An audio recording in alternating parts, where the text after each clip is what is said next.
Hello and welcome back to another setup tour. In my last video, we took a look at everything that's in front of me when I stream. In today's video, we're going to be looking at what's behind me and how I achieve this colorful look. Quickly before we get into it, if you don't know who I am, hello, my name is Flex and I've been a streamer for 2 years. All of the lights you see behind me here are synced up to my stream and I'll talk all about how you can do that as well. Starting off with one of my favorite lighting pieces, I have my lifx beam. It is 6 individual pieces with one corner piece, so you can make lots of cool designs with it. It has individually controllable zones and some really awesome lighting features in the lifx app. As you can see, it lights the majority of my back corner here, so I consider it my main light.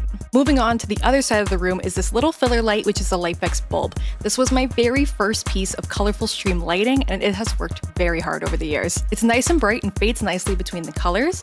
I will be honest though, we have had some massive connection issues in the past. Lately it's been working great, but that hasn't always been the case. I am considering switching it out for one of the newer versions of lifx bulbs. What do you guys think? Moving on from the beam and the bulb, next are my lifx smart strips. So I have quite a few of these and I use these for backlighting and underglow. I have 2 strips behind my shelves, 2 behind my couch, and 1 behind my desk. The strips are very similar to the beam in functionality. They've also got individually controllable zones and are quite bright and easy to set up. Quick light strip tip. So light strips usually come with this adhesive on the back to stick them directly onto a surface. What happens if you're indecisive like me and you move your furniture around a lot? It even says in the instructions not to remove and reuse the adhesive, so what do? I attach my lights to my walls using these tiny cable management hooks. This way it's very easy to move the light strips around and you don't risk ruining the strips. I have these little hooks linked in the description. My beam creates my main light source, the bulb is a filler light, and my strips create accent lighting. Moving on to lights that are almost purely for fun.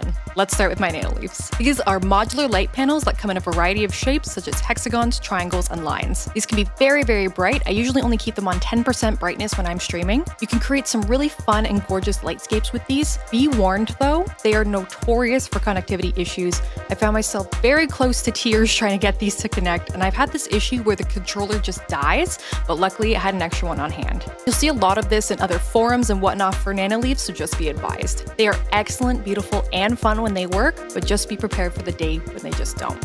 Moving on to this side of the room, you will see my twinkly flex rope. This guy is a reasonably priced and unique lighting piece, and as you can see, it can be set up in these awesome shapes. It comes with either screws or adhesive to connect the mounting strips to the wall. I tried using the adhesive strips that it came with, but they literally fell off the wall the same day, so I just took some command strips and cut them to size, and it's worked much better. I've been really impressed by it so far. The pre-made colorscapes are super cute, and it's nice and bright. I did find the in-app light designer to be kind of tricky to use though. Lastly, we're going to talk about the real star of the show, my pixoo light board. Now this isn't a light per se, but I've gotten a ton of questions asking what the heck this is. It's called the divoom pixoo 64 and you can find it on Amazon or on the divoom website.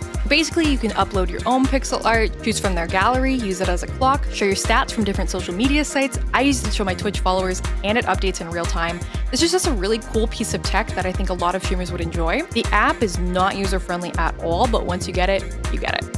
So you'll notice that I didn't mention any Gobi products, which may be surprising as Gobi is a very common name in the content creator lighting scene. The reason I don't use any Gobi products in my setup is because of their limited compatibility with Lumia Stream. If you don't know what Lumia Stream is, it's an incredible stream tool that allows me to sync my lights to my stream events. So my lights change and flash colors when I get a new follow, a new sub, they turn green when I get a donation. This bot also allows me to set up an IRL bubble machine that's controlled by my Twitch chat and so much more. Gobi's API is very limited, and while Gobi products can work with Lumia, their connection is again very limited and pretty unreliable. All the products I spoke about work incredibly well with Lumia. They react quickly, the colors are smooth, and their connection is solid. If you're not interested in Lumia Stream connectivity and just want nice affordable stream lights, take a look at Gobi, but I personally cannot speak on them. Last background lighting tip, you can get all the nicest lights in the world and it won't matter if you're not doing this. So to create these awesome vibrant colors, we need to start with the actual room. So this is what my room looks like during the time that I normally stream, and as you can see, it is incredibly bright. Even with all my lights turned on and turned up, you still can't see them on camera. This is something I struggled with for a long time. So to make sure that your lights pop, it's important that you darken the room as much as possible. I do this with blackout curtains. If you have an overhead light, make sure you turn that off and cover up your windows. Starting with a completely dark room, turning on your background lights and adjusting your camera settings so you can see those, and then adjusting your face lighting accordingly is the secret sauce to an awesome stream setup that looks like this. And if you don't believe me, here's me following that same sequence with a $40 webcam to prove it's not my camera doing all the work. So that is a tour of my lighting setup of all the lights I have in my background that I love and I'm super content with. All products will be linked in the description in one way or another, and there are some affiliate links in there if you'd like to support me. If you found this video helpful and would like to hear more from me, please be sure to like and subscribe as it helps me out a ton. And as always, I'll see you in the next one.